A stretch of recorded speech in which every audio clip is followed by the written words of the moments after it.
Baik, bertemu kita kembali lagi selepas mendengar dengan penuh khusyuk dan juga bak kata yang berusaha Dr. Suraya Ismail tadi. This is a fantastic discussion. Dan apabila kita melihat sekarang ini di Facebook ini rata-rata netizen dan juga pengikut ataupun pelayar-pelayar FB, KPD, NSCP Laman Rasmi pada hari ini juga mengambil bahagian dalam mengutarakan pandangan mereka dengan topik yang sangat menarik sebenarnya, iaitu ekonomi pasca COVID-19 mencari sinar dan harapan. Dan jika anda menonton di Facebook sekarang ini, jangan lupa untuk like, follow dan share juga siaran langsung yang kami bawakan ini agar seluruh Malaysia sekarang ini, seluruh rakyat Malaysia ataupun seluruh keluarga Malaysia dapat menyaksikan simposium on cost of living tahun 2021 yang kita bawakan secara langsung melalui aplikasi Zoom Meeting dan juga Facebook sekarang ini. Dan jika anda ingin menurunkan komen di ruangan chat, kita sentiasa mengalu-alukan komen-komen anda dan mungkin akan kita bacakan sedikit bagaimana reaksi terhadap perbincangan yang telah pun dikendalikan oleh yang berusaha Dr. Suraya Ismail, pengarah penyelidikan Institut Penyelidikan Khazanah KRI, dan majlis juga berbesar hati ingin mengucapkan ribuan terima kasih kepada yang berbahagia Datuk Wira Dr. Haji Amir Ali Maidin, Malaysia Retailers Association MRA, yang berusaha Dr. Anthony Das, Ketua Ekonomi Bahagian Penyelidikan M-Bank, dan yang berusaha Dr. Juwita Muhammad, Fellow di bahagian Ekonomi, Perdagangan dan Integrasi Serantau ETRI ISIS Malaysia terhadap pandangan dan juga pengisian yang sungguh padat sebentar tadi. Dan ingin saya kongsikan juga di Facebook sekarang ini, terima kasih kepada Tuan Muhammad Syah Rizan Sazali yang mengatakan cabaran yang paling besar dalam langkah pemulihan sosioekonomi rakyat ataupun pengguna pasca pandemik ialah kepercayaan di setiap tahap ekonomi masyarakat. Ekonomi yang dibina bukan hanya di atas permintaan, penawaran harga kos rugi dan untung. Modal ekonomi yang berasaskan kepercayaan akan mencukupkan cara hidup pengguna kini. Dan kita juga ingin mengucapkan thank you Josh Madix Didi, Paula Anderson, Encik Abu Hassan Said dan juga Encik Farid Basir. Kalau anda rasa simposium ini sangat-sangat berkesan dan juga mendapat perhatian dan anda suka dengan simposium dan juga topik-topik yang kita akan bincangkan pada petang ini, sila beri love, tekan ikon love itu di Facebook anda sekarang, dan jangan lupa untuk kongsikan siaran langsung ini di media sosial anda supaya ramai lagi yang belum mengetahui lagi mengenai adanya program sebegini yang kita tengah anjurkan sekarang ini, supaya ramai yang boleh melihat, supaya bagi anda yang terlepas, anda telah pun tertinggal dengan topik-topik yang menarik pada hari ini, anda boleh menontonnya kembali. InsyaAllah kita akan simpan untuk tontonan anda. Hai, selamat petang Cik Haslan Sufian. Hai Cik Saiful Teres dan juga ramai lagi netizen-netizen ataupun pelayar-pelayar FB pada petang ini.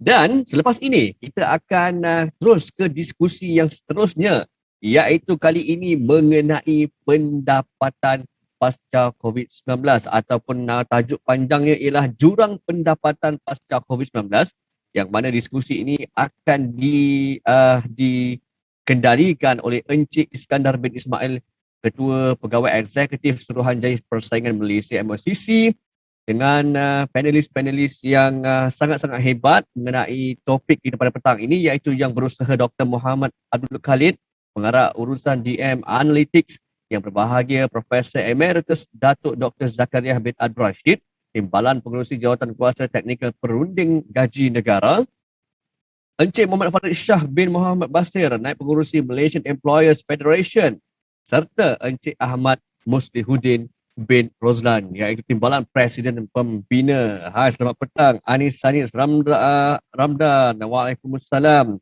Jangan lupa untuk turunkan komen anda sebentar sahaja lagi, dan jangan lupa untuk share banyak-banyak di semua grup komuniti agar golongan-golongan yang terkesan dan juga yang perlu dilibatkan dalam sesi pada hari ini dapat menonton dan mendapat sesuatu yang bermanfaat dengan topik yang kita bincangkan sebentar lagi. Baik, tanpa melengahkan masa lagi, kita akan teruskan kepada moderator Encik Iskandar bin Ismail, Ketua Pegawai Eksekutif Suruhanjaya Persaingan Malaysia MYCC, dan sebelum itu apa kata kita teruskan untuk menonton video yang kita telah sediakan kepada anda, iaitu mengenai aplikasi Price Catcher. Sama-sama kita saksikan.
Assalamualaikum warahmatullahi wabarakatuh. Bismillahirrahmanirrahim. Salam sejahtera semua.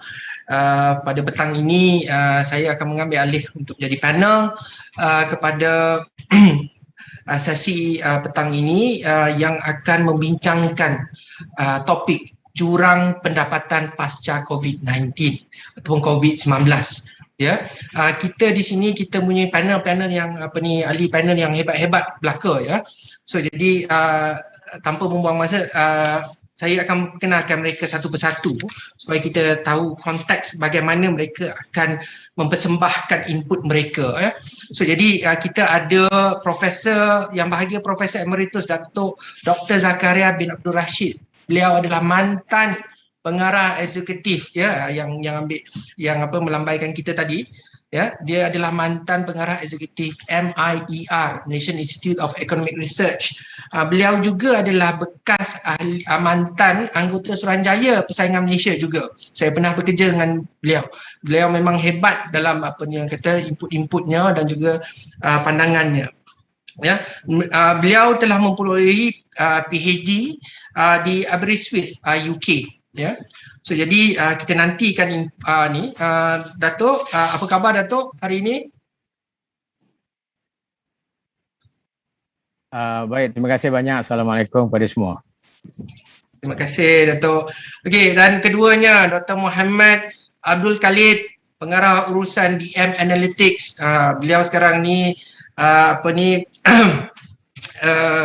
sebelum ini beliau adalah ketua ekonomi, mantan ketua ekonomi atau chief economist di Suruhanjaya Security Malaysia. Beliau pernah menjadi pengarah penyelidikan di Khazanah Research Institute dan kita ingat lagi beliau adalah penasihat ekonomi kerajaan ya.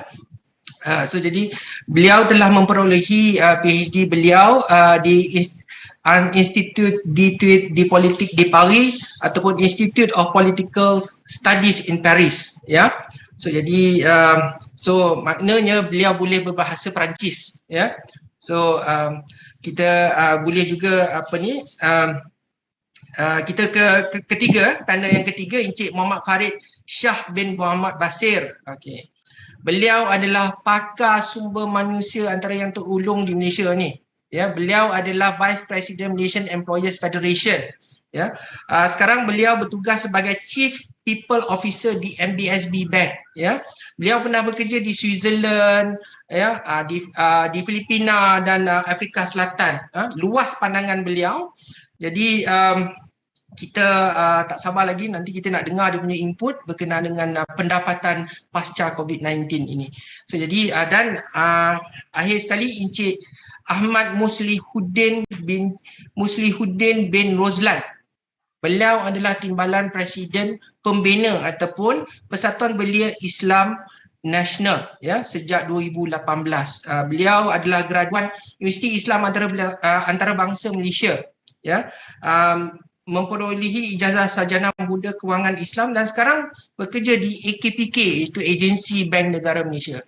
So jadi alhamdulillah kita tengok Dr. Muhammad, Encik Farid, Encik Muslih dengan Datuk Dr. Zakaria sihat-sihat belaka, insyaAllah, ya. Okey, cuma saya nak kongsikan sedikit mukadimah saya dalam isu jurang pendapatan pasca COVID-19 ni. Kalau kita cerita pasal pendapatan ni, ya, dia bukan saja kita cerita pasal gaji seseorang itu, tetapi juga pendapatan dia yang lain. Ya, pendapatan mungkin daripada sewaan dia dan ataupun pekerjaan kedua dia, ya. So umum mengetahui bahawa kepentingan juga perniagaan mikro, kecil dan sederhana, ya. Jumlah perniagaan mikro, kecil dan sederhana ni merangkumi hampir 90% perniagaan di Malaysia, ya. Dan bayangkan pekerja-pekerja yang bekerja di bahagian-bahagian ini, perniagaan mikro, kecil dan sederhana ni, ia semestinya banyak, beratus ribu, malah berjuta, ya. So, jadi tapi yang saya nak tekankan di sini, beberapa tahun lalu Bank Negara Malaysia telah menjalankan kajian tentang pendapatan rakyat Malaysia yang mereka menyimpulkan bahawa pendapatan rakyat Malaysia ni pada tahap yang rendah, tidak cukup untuk menikmati dan melibatkan diri dalam kehidupan yang bermakna dalam masyarakat, ya.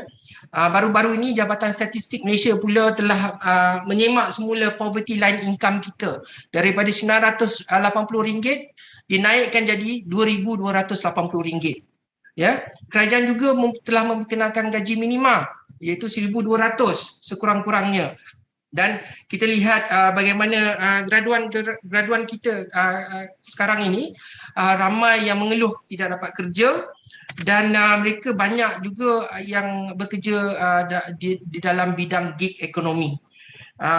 Dan tiba-tiba awal tahun lepas isu pandemik COVID-19 timbul, ya. So jadi soalan pertama saya kepada Encik Muslih, ya. So Encik Muslih, golongan belia merupakan asas ataupun tunjang kepada kekuatan sebuah negara. Mereka adalah pemimpin masa hadapan, ya, negara. Jadi banyak usaha yang ditumpukan kepada golongan belia.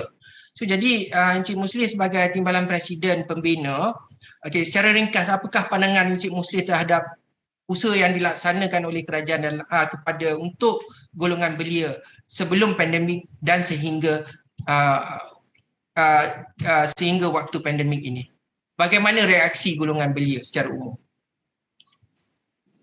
Baik, terima kasih Cik Skandar Ismail selaku Ketua Pegawai Eksekutif Suruhanjaya Persaingan Malaysia. Yang berbahagia Profesor Emeritus Datuk Dr. Zakaria, yang berusaha Dr. Muhammad Abdul Khalid dan juga Encik Muhammad Farid Shah. Baik, jadi berbalik kepada soalan yang diajukan, maksudnya bagaimana apa pandangan golongan belia ataupun pembina berkenaan dengan tawaran-tawaran inisiatif-inisiatif atau bantuan-bantuan yang disediakan oleh kerajaan, especially kepada golongan-golongan belia ni. Baik. Secara umumnya kami di Pembina kami memandang baik segala usaha-usaha inisiatif-inisiatif dan juga bantuan-bantuan yang di-offer, yang ditawarkan kepada golongan-golongan belia ni. Dan kalau kita boleh tengok secara umumnya sebenarnya tawaran yang diberikan ni, yang di-offerkan kepada golongan belia ni, dia merangkumi kepada lebih kurang kepada ada 3 aspek. Yang pertamanya ada aspek untuk meningkatkan kemahiran belia, ada program reskilling, upskilling kan. Ada juga program-program yang mendedahkan ataupun inisiatif-inisiatif yang mendedahkan golongan belia ni kepada peluang-peluang pekerjaan. Ada job matching, ada karnival kerjaya dan sebagainya. Dan di samping itu juga ada juga bantuan-bantuan ataupun inisiatif yang berbentuk keuangan ni sebagai sokongan. Jadi pada kami secara umumnya semua ini adalah langkah yang baik untuk tingkatkan ataupun tambah lagi lah untuk kita kecilkan jurang pendapatan golongan belia tu. Adanya ruang-ruang untuk belia ni tambah kemahiran kan. Kita tahu dengan melalui kita tambah kemahiran ni, maka pulang untuk kita tingkatkan pendapatan itu bertambah baik. Itu yang pertama. Keduanya, di Malaysia ni saya rasa semua di antara kita maklum terdapatnya banyak agensi-agensi yang menawarkan servis-servis ataupun perkhidmatan-perkhidmatan yang kita boleh kategorikan sebagai perkhidmatan di bawah payung keselamatan sosial. Kan? Kita ada yang merangkumi bahagian ada aspek perubatan, ada pendidikan, ada sokongan moral dan ada juga untuk keuangan. Maksudnya di sini peluang untuk belia develop, bangunkan potensi itu memang tersedia ada. Dia ada platform-platform yang dia boleh pergi. Tak tahu buat benda ni boleh rujuk pada agensi ni. Nak belajar benda ni boleh rujuk pada agensi. Nak dapatkan pembiayaan ke apa untuk perniagaan boleh pergi pada agensi-agensi itu. Platform inisiatif ni memang dah sedia ada. Kita ambil satu contoh kan. Seorang individu ataupun belia nak berniaga kan. Biasa nak berniaga ni yang pertama sekali dia perlukan skill ataupun kemahiran kan. Jadi skill ataupun kemahiran ni boleh didapatkan di beberapa agensi yang tersedia di dalam negara ni kan. Pergi belajar. Habis seusai belajar perlukan modal pula untuk berniaga. Jadi boleh pergi kepada agensi-agensi tertentu yang menyediakan pembiayaan ataupun modal-modal untuk perniagaan. Boleh pergi. Maksudnya secara overall kami di Pembina berpandangan sebenarnya inisiatif yang disediakan baik secara langsung daripada kerajaan ataupun yang diberi agensi-agensi yang tersedia ni memang by principle we have abundance of opportunities. Golongan belia ni memang dapat akses kepada banyak inisiatif-inisiatif ataupun program-program yang disediakan. Cumanya yang saya nampak yang perlu diberi penekanan di sini adalah bagaimana bantuan tersebut kita boleh tingkatkan capaiannya dan promosi bantuan supaya manfaat yang tersedia ni ataupun program-program ni dapat dinikmati oleh golongan sasaran. Kan? Golongan sasaran ni maksudnya golongan-golongan belia lah, baik yang berada di dalam bandar ataupun yang berada di luar bandar. Saya kongsikan sedikit pengalaman kami sepanjang tempoh pandemik daripada awal tahun lepas sampai sekarang. Jadi pengalaman kami sepanjang tempoh pandemik ni, kami banyak menyantuni ahli-ahli pembina dan juga golongan-golongan belia yang terkesan, terutamanya yang berada di universiti. Jadi sepanjang tempoh kita membantu ataupun menyantuni mereka-mereka yang terkesan ni dalam golongan belia ni, selain kita bagi bantuan-bantuan dalam bentuk barang keperluan asas dan juga wang ringgit, sebenarnya kita adakan juga sesi temu bual dan kita tanyakan kepada mereka adakah mereka aware, adakah mereka maklum dengan bentuk-bentuk inisiatif bantuan yang diberikan oleh kerajaan, baik bantuan yang secara wang ringgit ataupun inisiatif-inisiatif ataupun peluang yang mereka boleh gunakan untuk tingkatkan kemahiran. Yang menariknya di sini bila kita buat sesi temu bual tu, rata-rata kegraduan ataupun golongan belia ni sebenarnya mereka ni tidak aware. Mereka ni tidak aware dan tidak maklum berkenaan dengan program peluang-peluang yang ada di luar sana yang disediakan khusus untuk golongan belia. Kan? Jadi saya nampak Encik Muslim So jadi kita faham di sini bahawa terdapat banyak peluang untuk golongan belia tetapi secara ringkasnya adalah tetapi ada golongan yang tidak tahu tentang inisiatif ni. Encik Farid, kalau saya nak tanya Encik Farid sebagai Chief People Officer ataupun wakil kepada Malaysian Employers Federation, jadi kita lihat macam mana golongan belia memandang kepada inisiatif-inisiatif kerajaan. Mereka suka, tapi tak ada yang maklum. Ada yang tak maklum ataupun tidak sedar akan ni, ataupun adakah disebabkan mereka ni ambil sambil lewa atau tidak, tetapi bagaimana Malaysian Employers Federation, ahli-ahli mereka, ahli-ahli MEF melaksanakan inisiatif kerajaan ni. Bagaimana pandangan pemain-pemain industri terhadap golongan belia? Apa yang boleh kita kongsikan apa usaha-usaha yang telah dibuat oleh majikan dalam menangani isu jurang pendapatan pasca COVID-19? Terima kasih Cik Iskandar Ismail, CEO dan juga rakan-rakan panelis saya pada hari ini, Dato' dan juga Encik Mohamed dan juga Muslin ya. Berbalik kepada soalan tentang golongan muda, saya ingin bermula daripada aspek pekerja foreign level, pekerja asing, kerana dia ada hubung kait ya. Sebab ada yang menyatakan bahawa kita mempunyai pekerja asing yang ramai sehingga menghalang golongan muda untuk mendapat pekerjaan. Jadi saya ingin bermula daripada pekerja asing, kerana ramai berkata bahawa kita mempunyai peratus kebergantungan yang tinggi kepada pekerja asing. Jadi saya ingin tekankan di sini dalam RMK ke-12 menetapkan bahawa jumlah pekerja asing tidak melebihi 15% daripada jumlah tenaga kerja sepanjang 21 sehinggalah 25. Dan saya juga ingin mengatakan bahawa sekarang pekerja asing yang sah pada masa ini berjumlah 1.48 juta, dan ini lebih kurang dalam 9.25% daripada jumlah tenaga kerja, dan ini jauh berbanding dengan sasaran 15% yang telah ditetapkan dalam RMK 12. Bagusnya tadi Encik Iskandar menekankan tentang pelaksanaan gaji minima nasional pada tahun 2013. Kita dah bermula. Sejak pelaksanaan ini adalah satu polisi yang baik. Sejak pelaksanaan gaji minima nasional, jumlah pekerja asing telah menunjukkan tren yang menurun, dan kita telah lihat 1 juta pada 2019.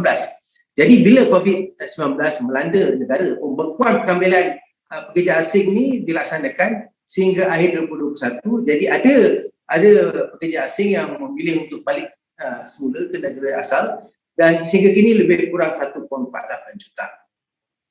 Memang sesungguhnya majikan Malaysia, kami memberi keutamaan untuk mengambil pekerja tempatan, terutama belia-belia, tetapi kita melihat ada cabaran bagi menarik belia-belia bagi mengisi kekosongan yang sedia ada. Mungkin ada mismatch, dan kita lihat ini kadar pengangguran lebih kurang dalam 4.8%. Saya ingin melihat kepada contohnya kekurangan di sektor peladangan. Sebelum COVID pun kita dah ada cabaran, dan masalah ini semakin meruncing bila kerajaan melaksanakan pembekuan pengambilan pekerja baru sejak dah lebih 22 bulan yang lepas.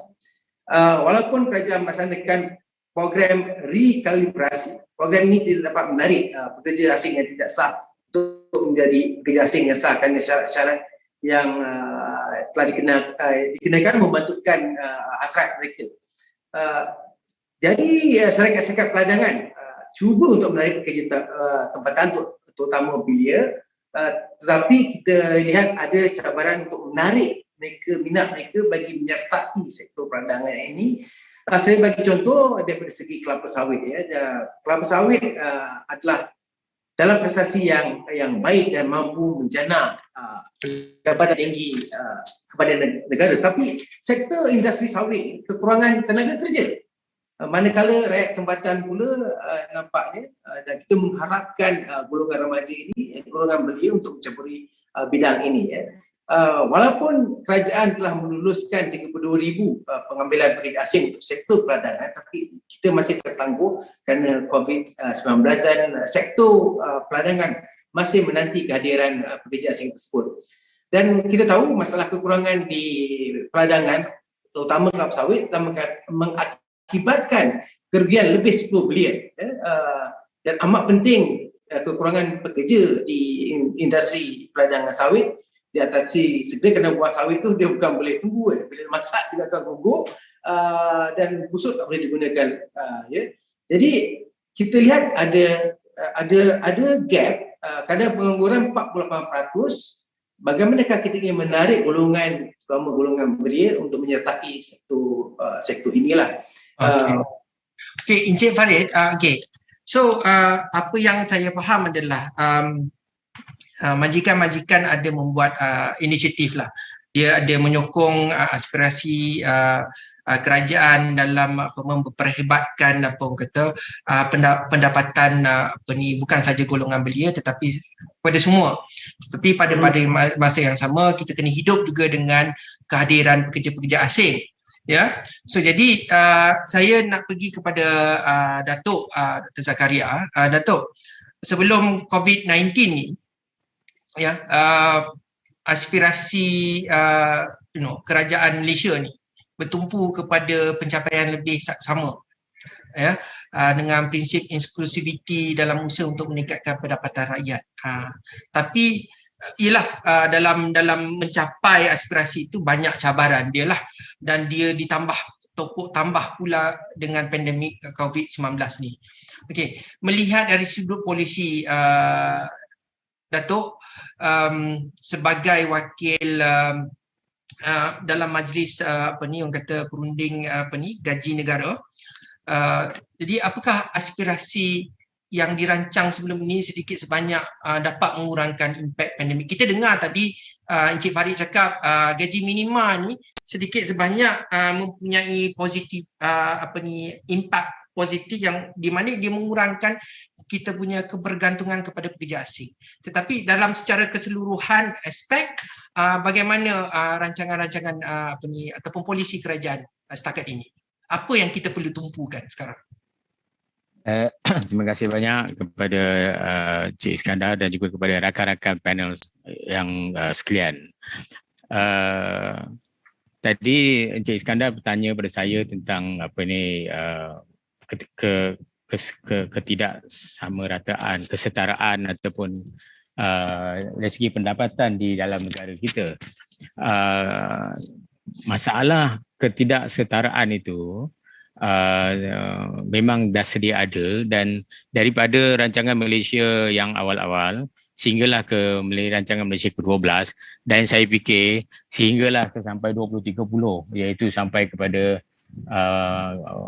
plan kemakmuran bersama, masalah ketidaksamarataan itu sentiasa ada. Ketidaksamarataan ada pelbagai dimensi, sama ada dimensi etnik, sama ada dimensi wilayah, sama ada dimensi household, isi rumah, dan juga antara bandar dan luar bandar. Dan yang yang penting sekali bahawa kita nampaknya selepas kebelakangan ini, dan terutama dalam waktu zaman pandemik ini, Gini koefisien kita yang mengukur tentang ketidaksamarataan ini menjadi semakin menjadi semakin tinggi. Makin tinggi itu bermakna menjadi semakin tidak baik. Dan bermakna apa yang berlaku dalam pandemik ini telah menjadikan kehidupan rakyat Malaysia dari segi aspek pendapatannya menjadi kurang sama rata lagi. Baik, berbalik kepada perkara yang tadi, ketidaksamarataan ini kalau kita lihat dari segi gaji, pasal saya daripada Majlis Perundingan Gaji Negara, kalau kita lihat dari segi gaji, memang ini menjadi isu utama kepada kita. Sebab itu apabila kita mengamalkan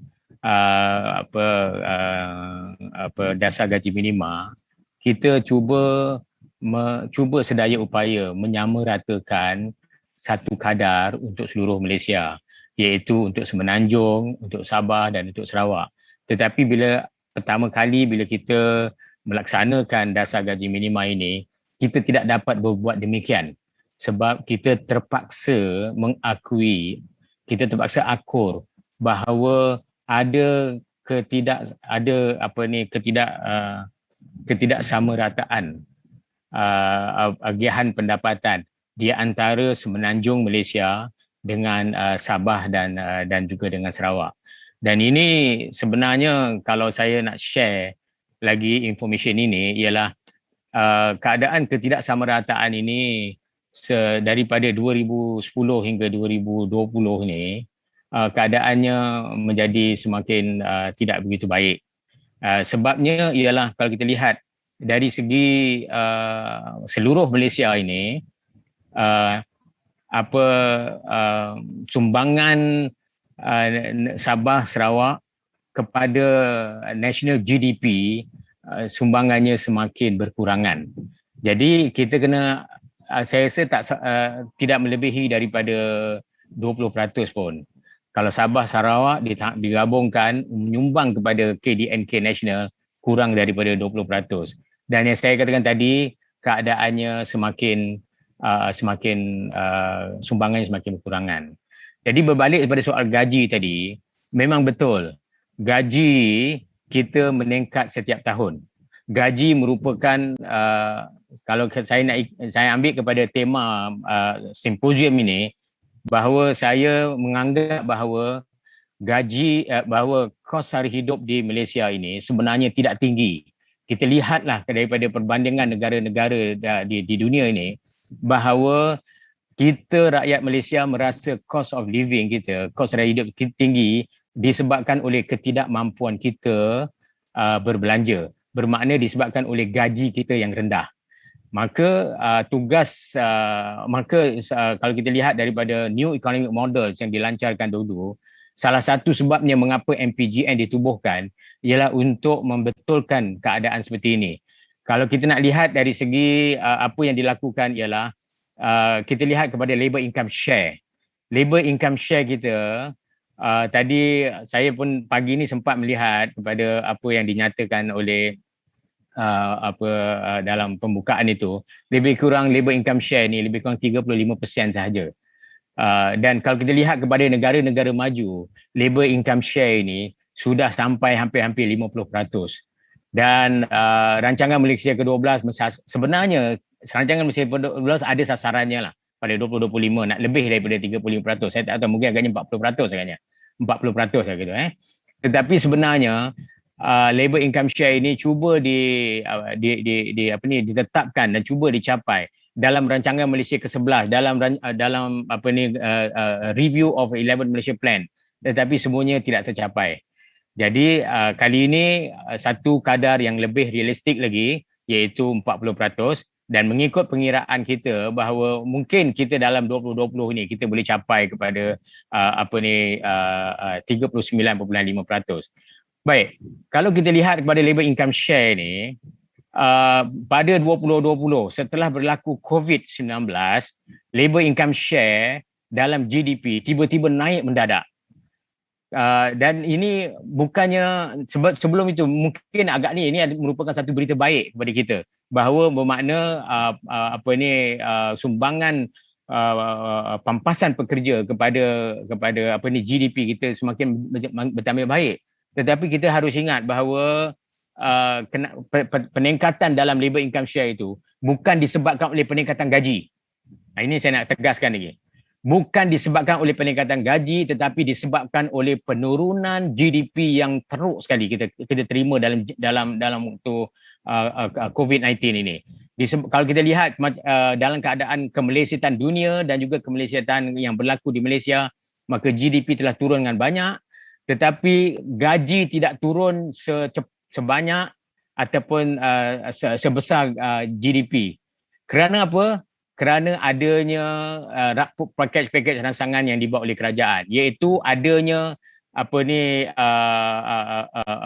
subsidi gaji dan adanya program employment retention scheme yang menyebabkan majikan terus membayar gaji mengikut daripada subsidi yang mengikut subsidi daripada inisiatif package rangsangan itu, gaji terus dibayar. Tetapi apa yang menariknya di sini ialah walaupun gaji dibayar, pengangguran hanya 4.8%, tetapi sebenarnya angka pengangguran 4.8% itu semuanya tidak mencerminkan keadaan yang sebenar, sebab apa yang patut kita lihat bukan sahaja pada kadar pengangguran, tetapi juga kita harus melihat kepada the incidence of underemployment, iaitu di mana pekerja-pekerja kita terpaksa bekerja di bawah dengan bilangan jam yang makin sedikit, iaitu studi menunjukkan bahawa ramai pekerja-pekerja kita yang sekarang ni bilangan mereka telah bertambah yang bekerja di bawah 30 jam seminggu. Mungkin Cik Farid boleh perjelaskan hal ini. Dan yang keduanya ialah maka kita katakan mereka ini ialah underemployed. Dan yang keduanya, underemployment yang berlaku lebih dahsyat lagi ialah underemployment yang berlaku sebelum COVID ini lagi, iaitu underemployment yang disebabkan oleh pekerja-pekerja kita terlebih mahir, iaitu mereka mempunyai kemahiran yang tinggi tetapi terpaksa mengambil jawatan-jawatan yang yang memerlukan kemahiran yang rendah.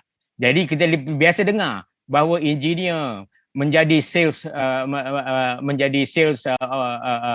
salesman, menjadi kerani. Kita pernah dengar juga menjadi Grab drivers, menjadi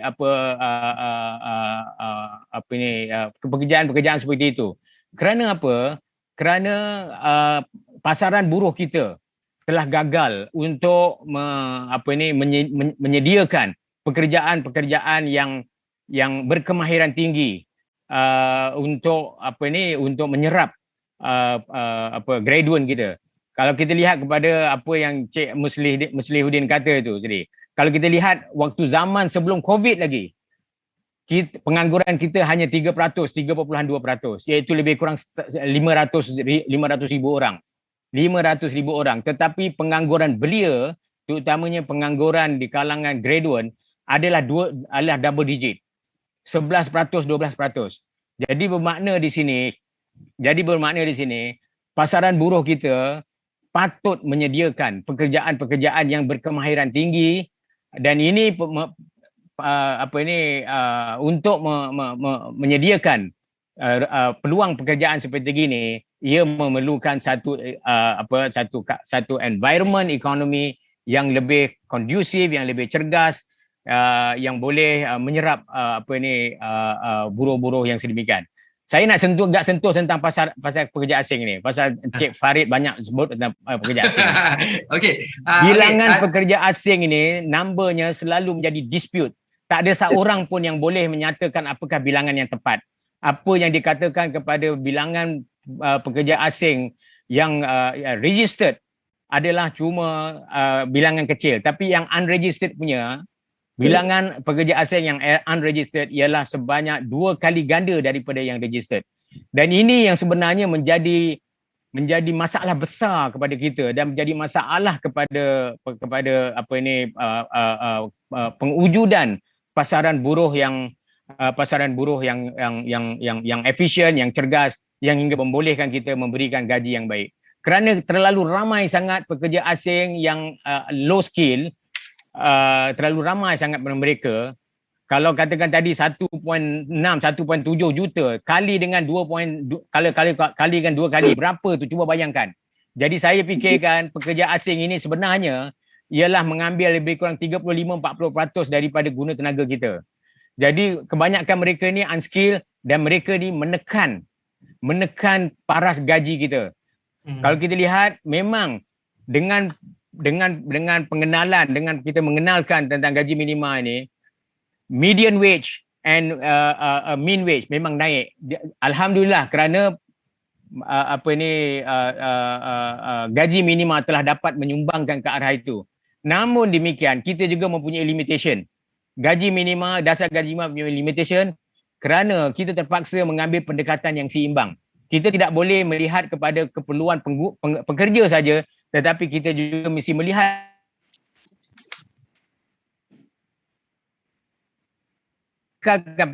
penyimbangan itu, maka gaji minima tidak dapat dibuat sewenang-wenangnya untuk menaikkan gaji pekerja kita, meningkatkan pendapatan isi rumah kita, dan untuk menyelesaikan masalah kos sara hidup. Kita tidak dapat berbuat banyak dalam hal itu. Saya fikir saya berhenti situ dulu, Cik Iskandar. Terima kasih. Okay. Terima kasih, Datuk. Okey, jadi kita dah dengar 3 panel apa yang mereka utarakan. Input mereka tu, kalau kita tengok golongan belia yang diwakili oleh Encik Musli, Dr. Muhammad, this is for you. So jadi kalau Encik Musli kata dia kata ada peluang tu, tetapi sekarang ni ada yang tak sedar. Tapi bila masuk Encik Farid pula, dia kata okey, majikan ada membuat inisiatif, pada masa yang sama kita tidak boleh salahkan golongan-golongan seperti pekerja asing.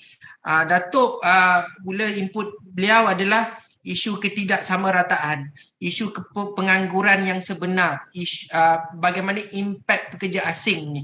So jadi doktor, apakah pandangan umum doktor tentang apa yang sedang berlaku ni, dan apa kata di keadaan tu menjadi haru biru lagi dengan COVID-19 ni. So jadi macam mana, apa yang kita boleh pegang pada masa ini, dan macam mana kita hendak ambil positif, perkara-perkara positif dari hal tersebut. Kalau nak ambil perkara positif, saya akan lihat perkara positif tentang resilient isi rumah dalam menangani isu COVID ni. Itu dari segi positif. Kerana kita lihat walaupun income mereka jatuh, yang jatuh income daripada M40 dia come across dia cut to B40 income level, but the resilience among the family in terms of finding sources of income or education of their children is remarkable. Yang tak positifnya respons kerajaan. Kalau even macam tadi Prof Zakaria kata jurang melebar, rancangan Malaysia ke-11 menjangkakan sebenarnya jurang sepatutnya turun. Tetapi kalau kita tengok lebih lama lagi daripada 2014 hingga 2019, jurang makin lama makin meningkat. Kemiskinan, kita ingat turun, kemiskinan meningkat. Begitu juga berapa banyak duit yang dapat kepada golongan yang susah. Senang kalau kita nak sembang, daripada RM1 yang ekonomi jana, berapa ringgit dapat kepada golongan B40? Dapat lebih kurang dalam RM16. Dia makin berkurangan sejak daripada 2014. Bukan makin banyak daripada RM1 dia dapat 16 sen lah. Bukan makin banyak tapi makin berkurangan. Yang mendapat lebih banyak adalah golongan atas, walaupun polisi kerajaan adalah untuk memberi lebihan kepada golongan B40 ataupun golongan M40. Jadi polisi kita ini bersangkut paut dengan tadi isu pengangguran, isu youth unemployment. Kena kerja yang kita jangan kerja-kerja yang not skill workers. Kadang kita kata si Swazah ni dia tak mau kerja. Saya rasa itu pandangan yang tak betul. 30% of our high skill workers work in low skill or mid skill jobs. So to say that depa tak mau kerja, depa memilih, is not true.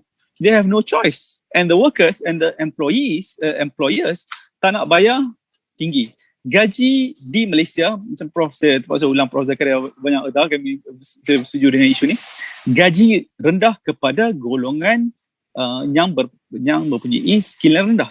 Tetapi kita selalu cakap gaji minimum. Kita jarang cakap atau tidak pernah cakap gaji maksimum, gaji kepada CEO yang tak masuk akal. Gaji mereka lebih tinggi dari segi purata daripada CEO di Hong Kong, daripada CEO di Singapura. Kita tak pernah cakap mengenai ini. Kita tak habis-habis duk cakap gaji minimum. Apa impact kalau gaji minimum naik? Impact on employment, impact on economic growth, on employment is very much little. Impact on growth is actually much better, but it has to be done gradually.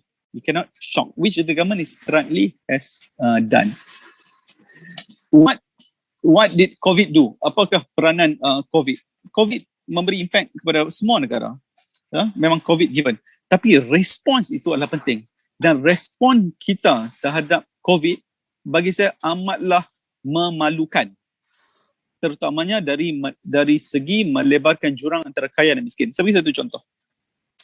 Tidak ada negara dalam satu dunia apabila isu COVID melanda untuk membantu rakyat kata hang pakai duit hang sendiri, ambil daripada duit EPF. Tidak ada satu negara. It's almost blasphemy to use provident savings, retirement savings untuk menolong orang susah. Tapi kita kata tak apalah. Kita bangga kata ambil duit EPF. Kita sepatutnya memberi mereka wang, tapi kita kata tak apa pakai duit EPF. Bukan sebab COVID, sebab polisi kita yang gagal. Apa akibatnya? Ramai orang cakap, ramai ahli ekonomi, Jomo, Dr. Nung semua cakap jangan bawa keluar. Sekarang ini data yang terbaru yang dikeluarkan oleh EPF, simpanan median golongan B40 DEPF adalah sebanyak RM1,000. RM1,000. Bermaksud kalau life expectancy about 70 plus, retire at 55, 20 years you're going to become poor. M40 median savings adalah lebih kurang RM25,000. Pakai RM1,000 sebulan, 2 tahun, rapat.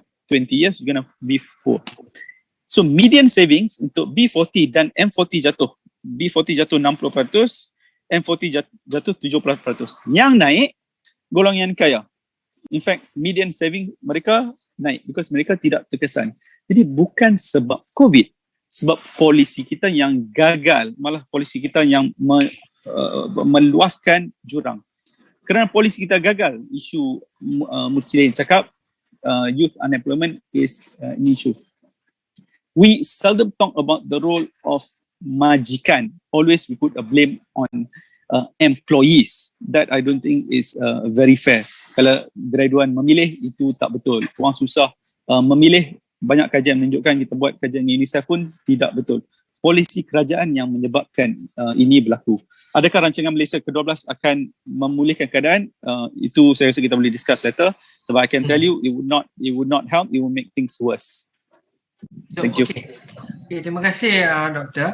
So jadi dari segmen pertama ni kita lihat apa yang kita lihat adalah ada positif dia, ada negatif dia, ya, dalam apa orang kata isu pendapatan pasca COVID-19 ni.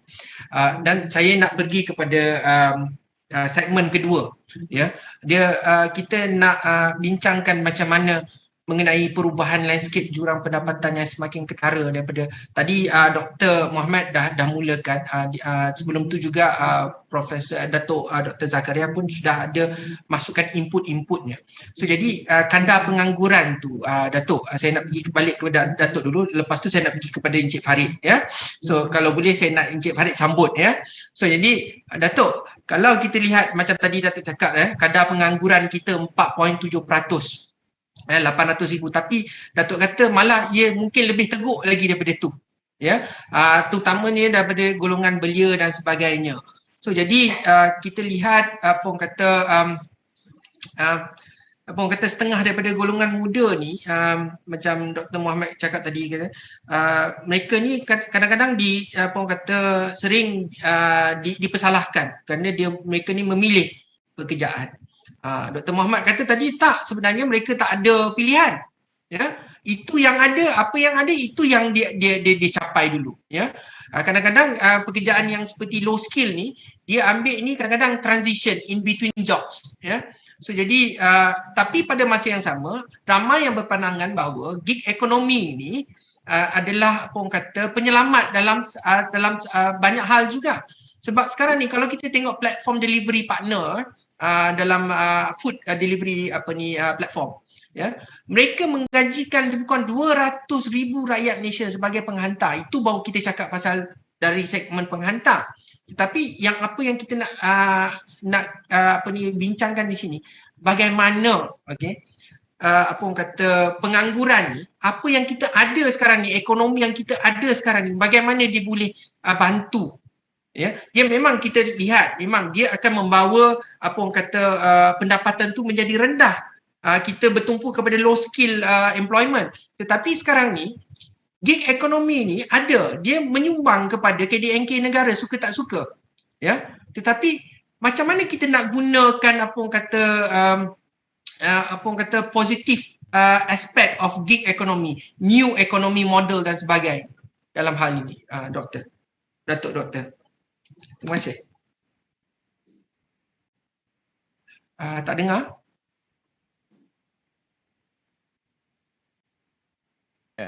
Ya, terima kasih. Ya. Ada beberapa persoalan yang ditimbulkan tadi. Pertama, tentang kadar pengangguran. Kadar pengangguran 4.7, 4.8% ataupun lebih kurang 800,000. Dan nampaknya keadaannya, kita pernah naik dalam satu ketika dulu sampai 5.3%. Semasa MCO ataupun PKP itu tengah menggila lah, saya fikir. COVID tengah menggila sangat. Jadi kalau kita melihat dari segi guna tenaga sebenarnya dia ada mempunyai fixed ratio tertentu antara capital labor ratio.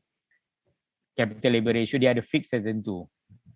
Jadi apa yang berlaku pada kali ini ialah seperti apa yang saya katakan,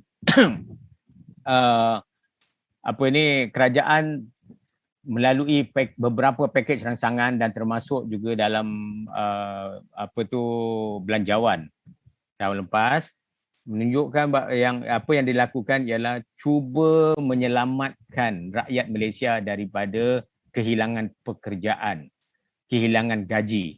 Dan ini adalah satu recommendation yang paling baik, bukan sahaja di Malaysia, dilakukan di seluruh dunia demikian.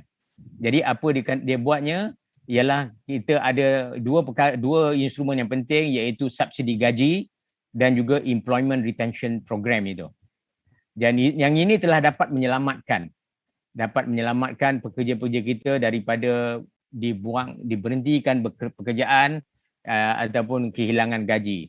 Walau bagaimanapun pekerjaan ada yang hilang juga. Kalau dulunya kita 500,000 yang menganggur, sekarang ni dah 800,000 yang menganggur. Kalau mengikut telahan saya lah, kalau kita mengikut tentang fixed capital labor ratio yang menjadikan norm kita dalam teknik pengeluaran kita, saya rasa kadar pengangguran kita ni can easily be 5% ataupun 6%, can easily be that number. Tetapi kerajaan telah berjaya melalui pakej ini, dan ini adalah satu perkara yang baik. Kerajaan telah berjaya dapat menyelamatkan rakyat supaya tidak banyak yang kehilangan pekerjaan. Walau bagaimanapun seperti yang saya katakan tadi, ramai pekerja kita terpaksa bekerja jam bekerja yang lebih rendah lagi. Saya katakan tadi, bilangan pekerja yang bekerja kurang daripada 30 jam seminggu bertambah bilangannya, terutama waktu zaman PKP, zaman MCO ini. Kalau kita, mungkin Cik Farid pun boleh bagi tahu kita, iaitu sepatutnya bilangan jam bekerja seminggu ialah 48 jam seminggu.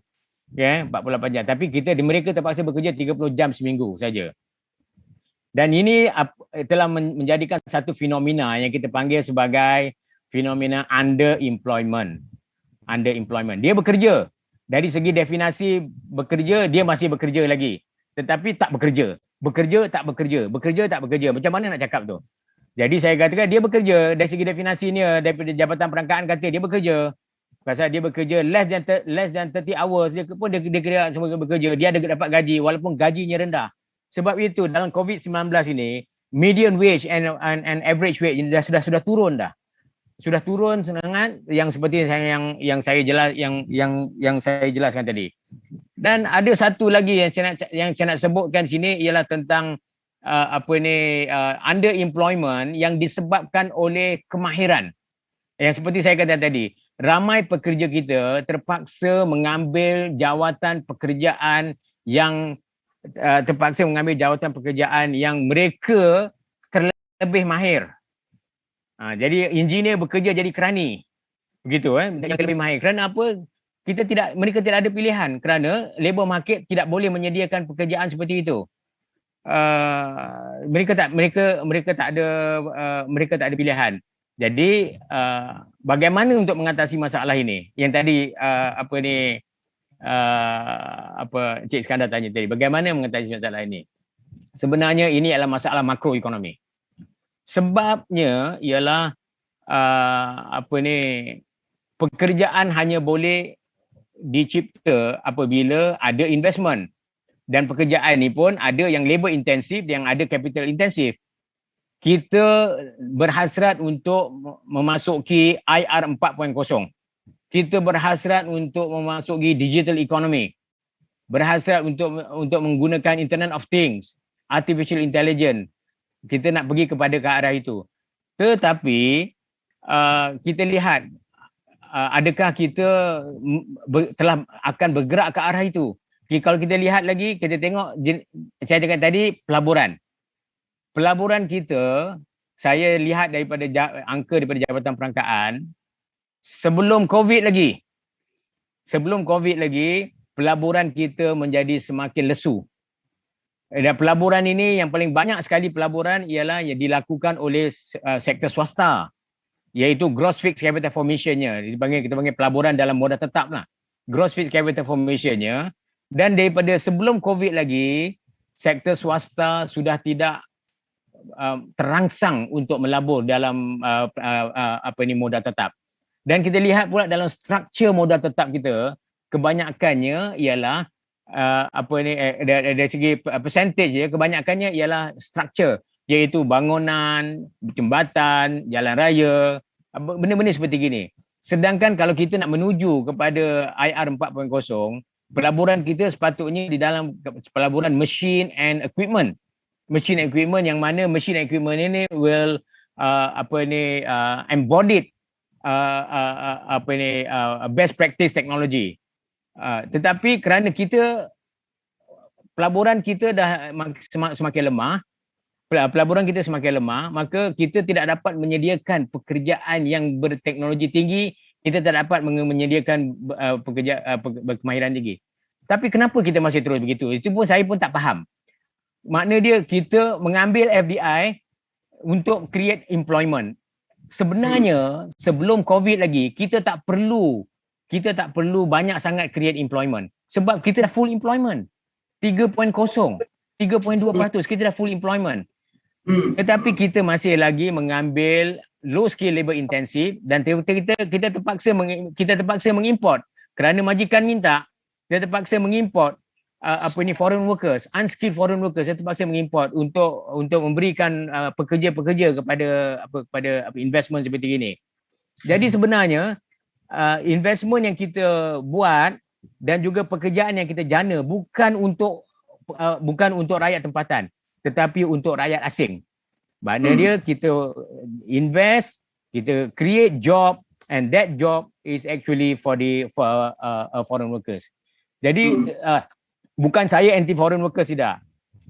Foreign workers ini dia telah menyumbang kepada GDP kita.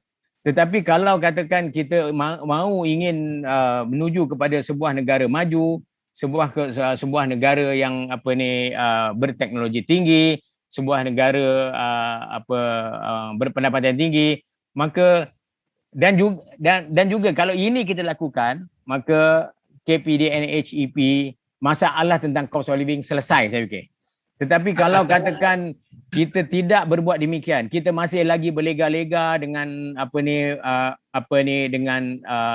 low skill labor intensive kan, maka kita akan terus-terusan dapat seperti ini. Saya pernah sebut dulu, kalau kita lihat di negara jiran kita, di mereka tidak ada national minimum wage. Singapura, mereka tak ada national minimum wage.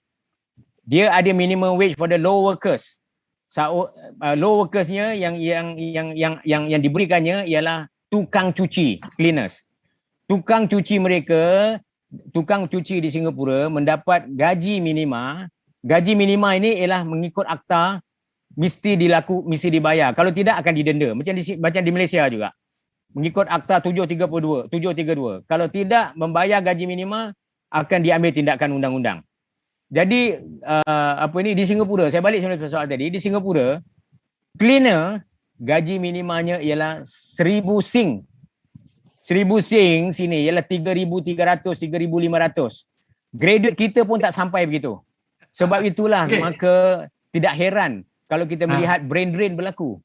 Graduate kita mungkin sanggup pergi ke Singapura menjadi cleaner agaknya, ataupun mengambil pekerjaan-pekerjaan yang lebih rendah, ataupun kita orang-orang Malaysia bersedia untuk pergi ke Australia untuk menjadi fruit harvesters. Ya. Jadi sebab itu saya katakan tadi, masalah ini ialah masalah makroekonomi. Kita kena selesaikan masalah cost of living, kita kena selesaikan masalah ini melalui structure reform yang kita terpaksa buat melalui pelaburan kita yang lebih berteknologi tinggi, yang lebih selektif gitu. Jadi saya berhenti situ dulu, Cik Skandar, kita bagi peluang pada orang lain. Betul. Okey, kita ada lebih kurang 10 hingga 15 minit lagi. Okey, banyak lagi perkara yang kita tak sentuh, tapi saya nak beri peluang kepada Encik Farid. Encik Farid, apa respon Encik Farid berkenaan dengan apa orang kata input data-data yang telah diketengahkan oleh dua pakar ekonomi kita ni, ya. Dan kita kena ingat, ya, graduan apa ni orang kata orang muda seperti Muslih akan memerhatikan apa orang kata bagaimana apa orang kata way forward kepada apa ni ahli-ahli pembina, okey. Silakan Encik Farid. Terima kasih Encik Iskandar. Saya ingin berterima kasih kepada doktor sebab doktor telah menyebutkan tentang pentingnya makroekonomi ni. Kita fokus kepada golongan muda. Kenapa ya? Kenapa kita harus fokus?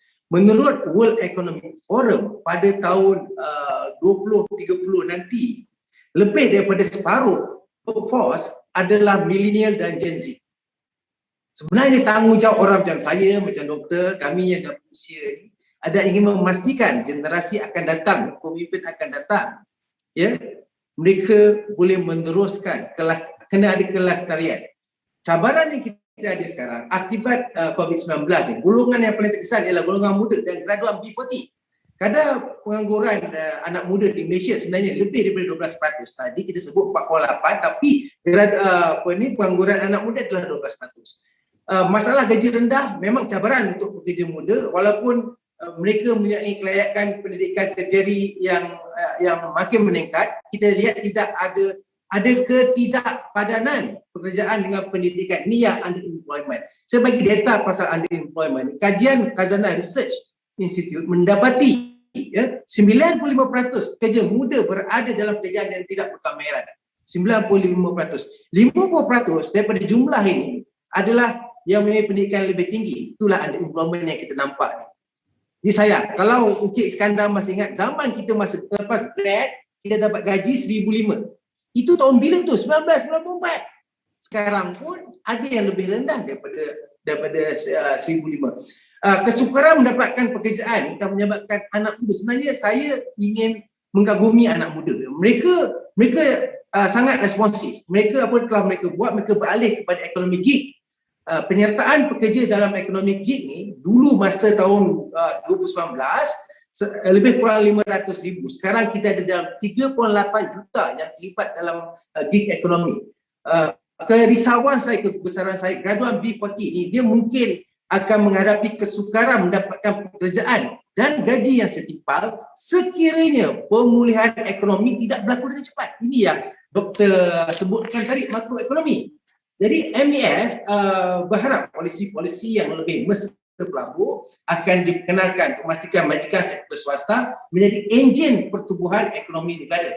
Kerajaan memang saya nampak banyak inisiatif bagi memastikan IKS. Apa? 98% perniagaan di Malaysia ini adalah IKS dan jumlah itu kira-kira 650,000 sebenarnya adalah enterprise micro. Jadi bagaimana kita boleh bantu mereka supaya mereka dapat terus bertahan dalam masa yang mencabar ini, terutama bila mana keupayaan mereka untuk bertahan tanpa pendapatan amat terhad. Jadi majikan-majikan kami juga perlu lebih mengharapkan insentif, mungkin penangguhan SST atau kadar SST yang lebih rendah untuk menggalakkan perbelanjaan pada pengguna dan meningkatkan kegiatan ekonomi. Saya ingin bagi contohnya di Kerajaan Negeri Sarawak mereka memberikan 10,000 bantuan wang tunai kepada semua perniagaan yang berdaftar di Sarawak. Jadi subsidi seperti ini juga dapat banyak membantu perniagaan. Penjanaan peluang perniagaan macam Prof cerita tadi amat penting dan perlu difokus. Kerana apa, lebih ramai penganggur terutamanya daripada kumpulan B40 mendapat pekerjaan. Selain daripada insentif yang sedia ada, kerajaan boleh mengenalkanlah mungkin tolakan cukai berganda terhadap gaji yang dibayar kepada pekerja baru yang digajikan. Jadi banyak ini adalah macam Prof kata makroekonomi, tapi di sini saya juga ingin menceritakan, kita bercerita tentang kos sehari hidup. Sebenarnya di Malaysia satu cabaran kita adalah belanja gaya hidup. Sebab apa? Walau banyak mana pun kita dapat, tapi kita belanja tak betul. Saya bagi satu data. Data kita ada daripada household debt. Household debt di Malaysia adalah 83%. 40% daripada property, 30% daripada segi contohnya benda-benda keperluan, tapi kita ada kerisauan daripada segi 30% adalah personal financing. Ni kadang-kadang kita nampak itu adalah mungkin yang tidak adalah daripada segi gaya hidup. Jadi kita kena ada balance. Jadi saya pun pernah mengalami proses begini. Jadi sebagai orang yang telah melalui asam garam ni, pada saya adalah amat penting bukan sahaja lihat pada kos sara hidup, kita kena lihat juga belanja gaya hidup. Okey, Encik Muslim. Okey, kamu dah dengar dah. Okey. 2 pakar ekonomi, 1 pakar sumber manusia. Sekarang kamu sebagai wakil belia dalam panel ini. Okey. Apa yang benda yang baik kamu boleh bagi kepada ahli-ahli pembina dan juga golongan belia di Malaysia ni? Kita tahu bahawa golongan belia ni memang terkesan banyak dengan isu pendapatan ni. Tetapi sekarang ni yang saya lihatlah, saya punya pendapat sendiri juga dan berdasarkan kepada perbincangan Dr. Muhammad, Datuk Dr. Zakaria dan Encik Farid. Kata kadang-kadang ada juga isu terlampau nak pilih kerja. Macam contohnya pertanian adalah perniagaan. Kerajaan telah mengatakan dari dulu lagi. So jadi ada yang tak nak. Lepas tu suka lompat kerja, belia dan sebagainya. Okey, selepas kamu jawab saya nak Dr. Muhammad orang kata wrap up bagaimana macam the way forward for everyone here. Okey. So macam mana Encik Muslim? Okey, baik. Yang pertamanya yang saya rasa yang kami di pembina boleh tekankan juga, sebenarnya saya rasa poin ini adalah poin yang dikemukakan oleh beberapa panel lain tadi berkenaan dengan stigma negatif yang ada pada golongan belia ni, iaitu belia yang memilih gaji ataupun memilih tempat kerja, jawatan dan sebagainya, isu memilih sumber pendapatan lah, isu gaji ni. Menurut pengalaman kami kita berurusan dengan golongan-golongan belia di sana ni, sebenarnya kami menyatakan, kami nampak bahawa golongan belia yang ada di Malaysia ni sebenarnya bersikap positif dan proaktif.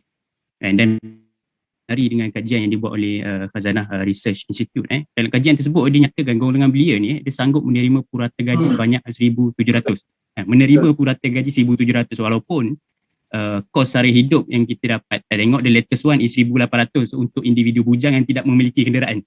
Tapi mereka ni sanggup untuk menerima 1,700 bulan. So tak timbul isu belia memilih gaji. Hanya mungkin ada, tapi hanya sebahagian kecil sajalah yang digembar-gemburkan dalam media tu. Yang kedua, diukur juga kesanggupan dan keterlibatan golongan belia untuk ceburi pekerjaan di luar bidang pendidikan ataupun kemahiran. So melalui kajian ni juga majoriti memang sanggup untuk bekerja di luar bidang, di luar bidang kepakaran. Maksudnya mungkin belajar macam Datuk sebut tadi, belajar engineering tapi jadi salesperson, ataupun mungkin belajar dalam bidang kewangan, masuk dalam bidang media apa dan sebagainya, tukar kemahiran bila masuk dalam pekerjaan. Dan yang menarik juga sebenarnya mereka ini juga sanggup bersaing dalam pasaran buruh. Menurut kajian ni kita tengok hampir 50% sebenarnya golongan belia ni memang menyatakan mereka sedang bersaing dengan pekerja-pekerja asing untuk memasuki pasaran buruh. Kan, so sebenarnya pendekatan kat sini adalah belia-belia yang ada dalam negara ni memang positif dan proaktif. Cumanya yang menjadi concern terbesar, yang saya kira menjadi concern terbesar dalam kalangan belia ni adalah dalam tempoh 3 tahun ataupun 4 tahun ke hadapan, macam mana mereka nak dapat keluar daripada kitaran ni. Maksudnya daripada gaji kerja dengan gaji yang rendah ataupun kerja yang tidak sepadan dengan kelayakan yang dia ada. Untuk fasa awal masuk ke dalam pekerjaan, saya kira golongan muda memang tak ada masalah. Kita masuk kerja dulu, cari pengalaman. Sama juga macam Datuk sebut tadi, masuk kerja sebagai ataupun masuk pasaran-pasaran macam ni sebagai transisi saja sebelum dia mendapat kerja yang lebih baik. Saya rasa itu tidak menjadi masalah. Cuma concern terbesar macam saya sebut tadi tu adalah berkenaan dengan bagaimana pada masa hadapan 3 tahun, 4 tahun, 5 tahun mereka ini dapat keluar daripada kitaran pekerjaan macam ni, mendapat jaminan yang lebih utuh lah, yang sesuai dengan pendidikan. Dan kami di pembina kita melihat sebenarnya golongan belia ni dalam isu pekerjaan ataupun pendapatan ni kita perlukan 3 perkara. Belia perlukan platform dan mungkin perlukan kemahiran dan perlunya sistem sokongan. Untuk kemahiran dan sistem sokongan ni kami nampak memang dah banyak dah inisiatif program-program yang disediakan oleh negara. Cuma yang kurangnya kat sini adalah platform tu. Kan tadi Datuk pun ada sentuh tadi kan, isu brain drain, bekerja, belajar lain tapi bekerja di tempat lain. Maksudnya memang kita kekurangan platform lah. Dan di sini juga sebenarnya kami di Pembina melihat penting juga sebenarnya kerajaan melihat isu lambakan graduan yang berkemahiran tinggi yang bekerja dalam pasaran buruh yang memerlukan low skill ni secara menyeluruh. Maksudnya berapa banyak ataupun berapa luas ruang yang ada untuk high skill pekerja ni, dan tengok juga dengan numbers graduan yang ada dalam market sekarang. Saya rasa perkara itu perlu diselarikan lah. Maksudnya antara pasaran yang ada, industri yang ada dan juga tenaga kerja yang bakal keluar daripada universiti ni perlu ada penyelarasan lah antara dua institusi ataupun dua pemain dalam. Terima kasih Cik Musli.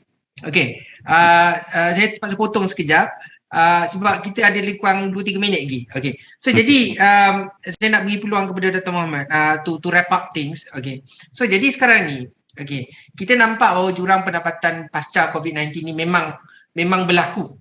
Okey. Banyak inisiatif dilakukan dan sebagainya. Okay, kita dah dengar apa orang kata pakar sumber manusia, pakar ekonomi dan kamu juga Musli. Tapi sekarang ni Dr. Mohammad, kita ni banyak inisiatif ni. Sekarang ni banyak juga inisiatif. Kita ada dasar agro makanan negara 2.0, kita ada jendela, kita ada TVET, kita ada job creation strategic plan. Dan saya apa orang kata macam sedih juga nak dengar bila Musli kata, what will happen in 5 years time? Can we go out from this bubble, so-called bubble, di mana mereka boleh pergi ke tempat yang patut mereka berada. So jadi Dr. Mohammad, kalau boleh kasih bagaimana kita we can move forward for untuk lari ataupun untuk atasi masalah ini. Okay, maybe quick one. Comment bit what previous speakers panelists cakap.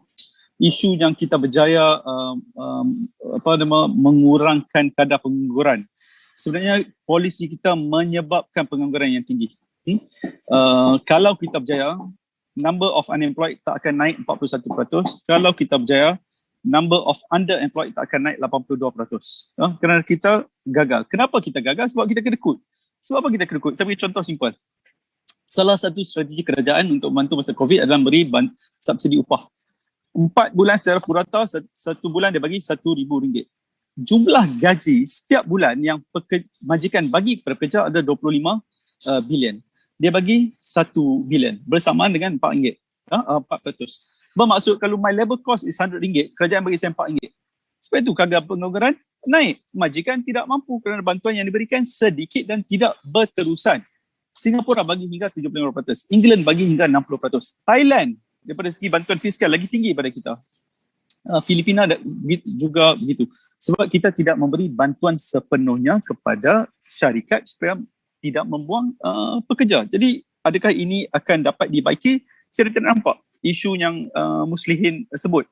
Lagi 5 tahun Muslihin akan sebut benda yang sama. Malah jurang akan lebih meluas. Kerana kalau graduan yang akan menjadi middle class tidak mampu menjadi middle class, tidak mampu menjadi kelas yang boleh berbelanja dan boleh merancangkan ekonomi, membantu kepada makcik kiah seterusnya. Jika ini tidak berlaku, tidak akan ada social mobility, ekonomi pun tidak akan berkembang. Dan kita tidak boleh salahkan pekerja ataupun isi rumah. Ada saya terpaksa berbeza pendapat dengan saudara Farid, belanja gaya hidup. Tak betul. Disebabkan kajian yang kita buat ke atas isi rumah sepanjang COVID 1 tahun kita ikut mereka tidak berhutang untuk berhutang tak tentu hala. Mereka berhutang untuk 2 benda. Satu, kelangsungan hidup untuk beli makan, dan kedua, untuk anak-anak. Bantuan yang mereka dapati pun digunakan untuk 2 ni. Barang dapur, pendidikan anak-anak. Tidak ada pembezaran. Yang mazir orang kat atas, bukan orang yang bawah. Adakah rancangan Malaysia ke-12 untuk to wrap up dapat membantu mengurangkan kemiskinan ataupun jurang? Kita kalau kita tengok data, kita tidak serius. Kalau dulu jurang kita hendak kurangkan banyak, kalau kita compare rancangan Malaysia ke-10, rancangan Malaysia ke-11, rancangan Malaysia ke-12, jurang kita punya target begitu rendah sekali. Malah kalau kita ikut Gini coefficient yang kita target adalah lebih lagi tinggi berbanding rancangan Malaysia ke-12, lagi tinggi berbanding dengan shared prosperity vision. Polisi banyak kita boleh buat, tapi ini semua tidak relevan. Yang paling relevan apart from macroeconomic is political economy. Pemimpin memain peranan yang penting. Kalau kita tidak ada confidence, investor tidak ada confidence, baik pelabur luar ataupun pelabur dalam, kalau cost of business kita tinggi, korupsi nampak tinggi, tidak ada orang yang akan datang invest dengan kita. Polisi kita flip-flop, tidak orang akan invest dengan kita. Bagi saya, isu yang paling penting adalah confidence. Sekarang ini bukan polisi yang tidak memberi confidence yang baik, kerana pemimpin yang kita ada tidak memberi confidence yang sebaiknya. Ini bagi saya isu yang paling utama. Jika ini tidak selesai, benda apa, polisi apapun yang kita ada tidak akan tercapai. Terima kasih. So jadi kalau boleh kita nak tambah lagi 10 minit lagi, 15 minit, tapi masa mencukupi ya. Tapi kita tak dapat lagi ni. Terima kasih banyak-banyak Datuk Dr. Zakaria, Dr. Muhammad, Encik Farid, Encik Muslih atas input-input dan pandangan yang apa orang kata, yang honest lah ya, yang jujur ya. Saya harap dari sini kita dapat ambil yang positif dan kita try lah. Okay. Ya, memang nampak kalau kita nampak kesimpulannya is a bit bleak lah. Apa orang kata, tak nampak sangat sinar dia, tapi tak apa, kita ni rakyat Malaysia boleh, kita mesti apa orang kata harungi cabaran bersama-sama ya. So jadi kita patut ada beri masa untuk apa orang kata soalan, tapi tak tahulah macam mana MC, kita ada masa lagi untuk soalan tak ada ya? Ya. So jadi kalau tak ada, terima kasih banyak-banyak lagi sekali. InsyaAllah kita akan buat lagi sekali. Terima kasih ya. Okey, semua panel, tuan-tuan dan puan-puan, Assalamualaikum warahmatullahi wabarakatuh. Assalamualaikum warahmatullahi wabarakatuh. Terima kasih semua. Alhamdulillah. Terima kasih.